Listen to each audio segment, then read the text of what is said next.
And at the end of the show, the cameraman gave me a thumbs up as we were going off the stage. I went back to BAI, and they said it was going to air in 2 days, and 2 days passed, and it didn't air.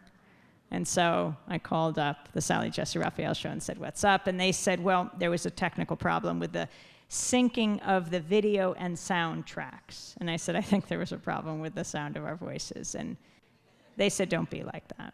And they said, we'll have you back, they said. I said, you know you can't have us back because you won't be able to have Dr. Yolanda Hewitt-Vaughan. She was just about to be court-martialed. She was sent to the brig for 1.5 years, her husband raising her 3 small children. And the other day, I was in St. Louis telling this story. And afterwards, as I was signing books, a young man came up to me and asked me to sign his book. And I said, who do I sign it to? And he said, could you sign it to Emiliano Hewitt-Vaughan?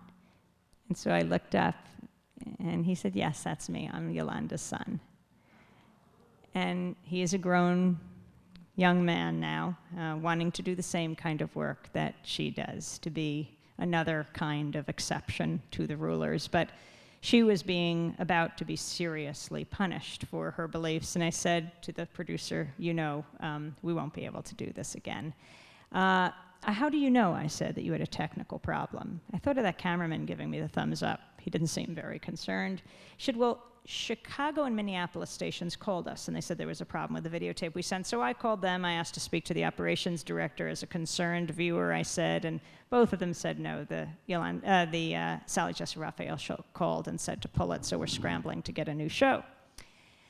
So I called back and said, the jig is up. I'd like to speak to the executive producer. And the producer said, he's a very busy man. So people at BAI kept calling. I said, don't swamp our switchboard. Call the Sally Jesse Raphael show. Ask them. I don't know why they're not running it.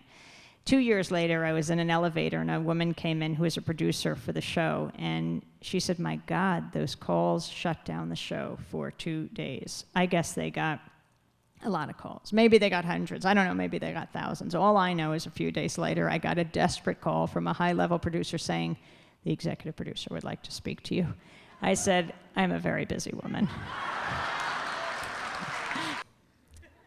They asked if I would cry censorship if they edited the program. And I said, of course not. It's your right, it's your program. I'm an editor too. I assume you'll edit out Sally's fit. And they did, and the show ran the next day, thanks to media activism. But because it had been held back, it ran with headlines around the country that called even more attention to it, that said, things get messy with Sally Jesse. But the most interesting response I got was from women on southern military bases who called to say, we have never heard this view on television before, and we agree with you. We whisper this, but we can't have these debates on military bases. These were women who were about to go to the Persian Gulf or whose loved ones were about to go to kill or be killed. I don't know which is worse.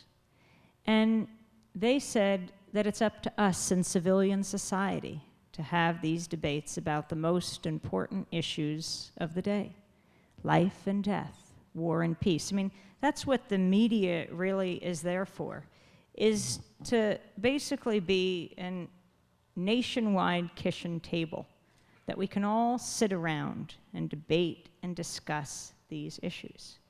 And anything less than that is a disservice to the servicemen and women of this country. The situation in Iraq right now is unbelievably dire. The fighting in Najaf, the fighting in Fallujah, more than 720 US soldiers are dead. More than 18,000 have been medically evacuated. We rarely hear that figure. I'm talking to people in the mainstream media on a regular basis, people like Mark Benjamin of UPI, who's been looking at the casualties. He just received the highest journalism award from the American Legion. Who is listening? Who is interviewing him?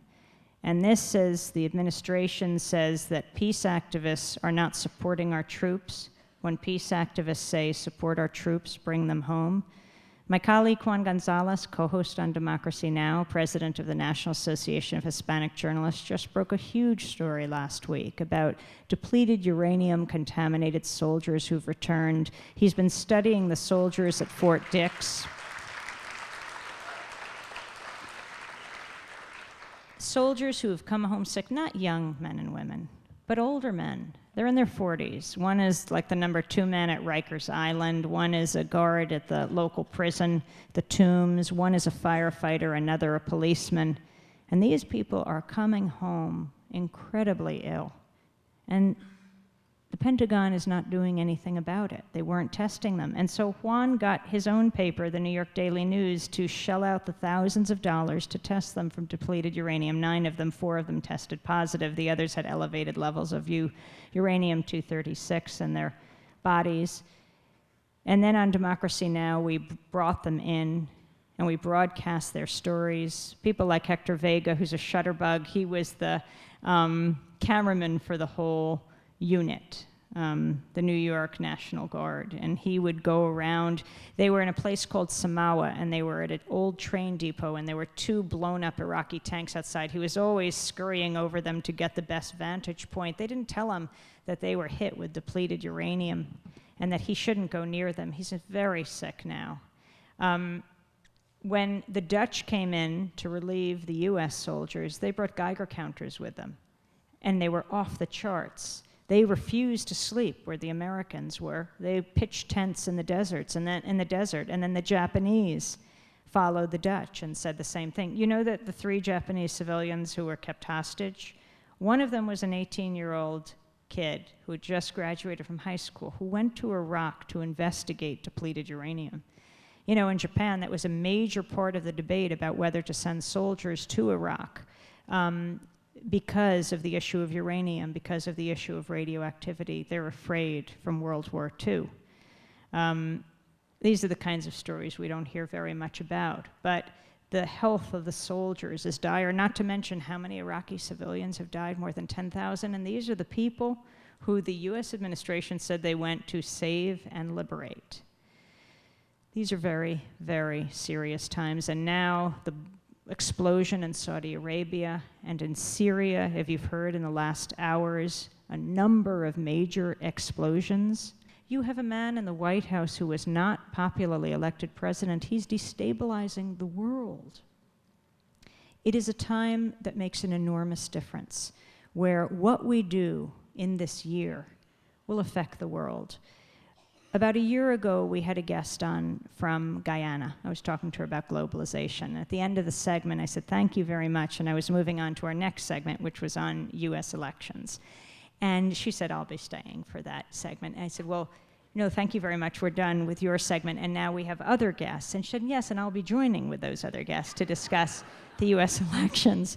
And I said, why? And she said, because I believe that everyone in the world should get to vote for the President of the United States. I have tremendous hope because people are taking action, whether the media takes note of it or not. On Sunday, we were doing the Pacifica live broadcast from the mall, not the shopping center, but the mall in Washington, where over 1 million women and their supporters came out, the March for Women's Lives. Now, I had flown in from Minneapolis on this tour, and the response has been absolutely incredible, which I attribute to this absolute hunger for independent voices and fury at the lockdown on information.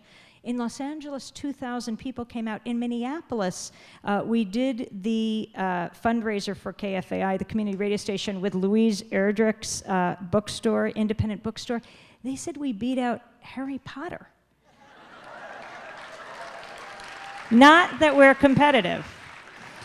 But I'm flying in from Minneapolis to work with Vern Avery Brown on the Pacifica broadcast. I want to get, you know, the latest on, well, what are the issues on women's rights, and in the plane I had the New York Times and the Washington Post, and I went to see how they were covering this. It's going to be a major march.